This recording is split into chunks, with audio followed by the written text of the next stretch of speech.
पहली चीज तो भाई है फट्टू। दूसरी चीज वैसे फट्टू ही है और चुगलखोर है, बहुत ज्यादा चुगलखोर।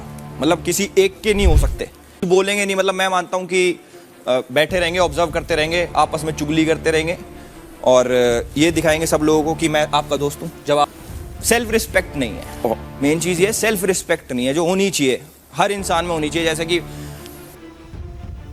दोस्तों, एल्विश यादव ने बिग बॉस में जाते ही धमाल मचा दिया। एल्विश यादव पहले ही टास्क के विनर बन चुके हैं। इतना ही नहीं, उन्होंने अविनाश सचदेव को ऐसा रोस्ट किया कि अविनाश का चेहरा ही उतर गया। बहुत बढ़िया, बट पीठ पीछे आप बहुत सारी चीजें बोलते होंगे, तो ऐसा ज्यादा कुछ है नहीं आपके लिए बोलने के लिए, क्योंकि आप इतना एल्विश ने अविनाश सचदेव को डरपोक और फट्टू इंसान बताया। एल्विश ने कहा कि अविनाश की हिम्मत नहीं होती कि वो लड़कों से लड़ाई करे, वो बस लड़कियों से ही लड़ता रहता है। एल्विश ने तो ये तक भी कहा कि अविनाश में कोई सेल्फ रिस्पेक्ट है ही नहीं। दरअसल हुआ ये था कि कंटेस्टेंट को कुछ टास्क मिले हुए थे। आप सबको पता ही है कि बिग बॉस विमल द्वारा स्पॉन्सर्ड किया गया है, इसलिए इस टास्क में विमल के एड की तरह घर वालों को अपने बीच से 3 लड़कों को चुनना था। इन तीनों में से पहले को शाहरुख खान की तरह रोमांटिक गाने पर किसी पार्टनर के साथ डांस करना था और इस काम की जिम्मेदारी जद हदीद ने ली। दूसरे कंटेस्टेंट को अक्षय कुमार की तरह एक्शन हीरो बनकर घर के सबसे बड़े विलन को जमकर सुनाना था। ये काम अभिषेक मल्लाहान यानी कि फुकरा इंसान ने बेबिका दुर्वे की बुराई करके पूरा किया, जबकि तीसरे कंटेस्टेंट को अजय देवगन की तरह इंटेंस रिएक्शन देते हुए किसी ऐसे घर वाले को स्टेज पर बुलाकर उसकी सच्चाई बतानी थी जो बाहर से कुछ और अंदर से कुछ और है। और ये काम एल्विश यादव को मिला और उन्होंने अविनाश सचदेव को स्टेज पर बुलाकर जमकर सुना दिया। वहीं शुरू के जो टास्क हुए उसमें कुछ खास मजा तो नहीं आया, लेकिन जब एल्विश की बारी आई तो एल्विश ने तो मानो पूरी महफिल ही लूट ली। एल्विश ने वही किया जिसके लिए वो जाने जाते हैं। आप खुद सुनिए दोस्तों, एल्विश इस वीडियो में क्या कह रहे हैं।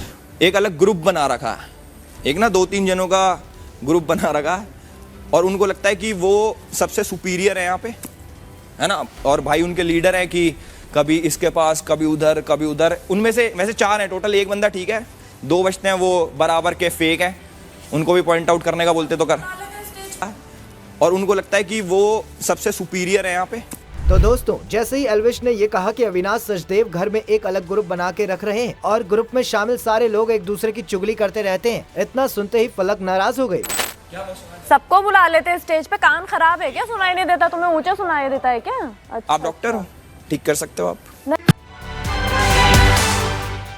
फलक एल्विश को बीच में ही टोकते हुए बोलती है कि अगर ऐसा था तो आप सबको बुला लेते स्टेज पर। एल्विश को ये बात सुनाई नहीं दी तो इस पर उन्होंने पूछा कि क्या कहा आपने। तभी फलक ने कहा कि कान खराब है आपका। इस पर झट से हाजिर जवाब एल्विश ने कहा, आप डॉक्टर हो, ठीक कर सकते हो? नहीं ना, तो बस। तभी फलक ने इस पर कहा कि वो डॉक्टर तो नहीं है, लेकिन एल्विश मरीज जरूर है। इसके बाद दोनों की बहस थोड़ी बढ़ गई। एल्विश ने कह दिया कि अगर उन्हें 2 लोगों को और बुलाने का मौका मिलता है तो वो बुला लेते स्टेज पर। अविनाश इस दौरान लगातार झुंझलाकर कहने लगे कि टास्क पर फोकस रखो। अब आप खुद ही देखिए कि कैसे एल्विश और फलक के बीच नोकझोंक हो रही है। जैसे ही ये टास्क खत्म हुआ दोस्तों, मनीषा रानी सामने आई और उन्होंने सबसे पूछकर एल्विश को इसका विनर घोषित कर दिया। एल्विश के विनर बनने के बाद लिविंग रूम में फलकनाज का गुस्सा जमकर देखने को मिला।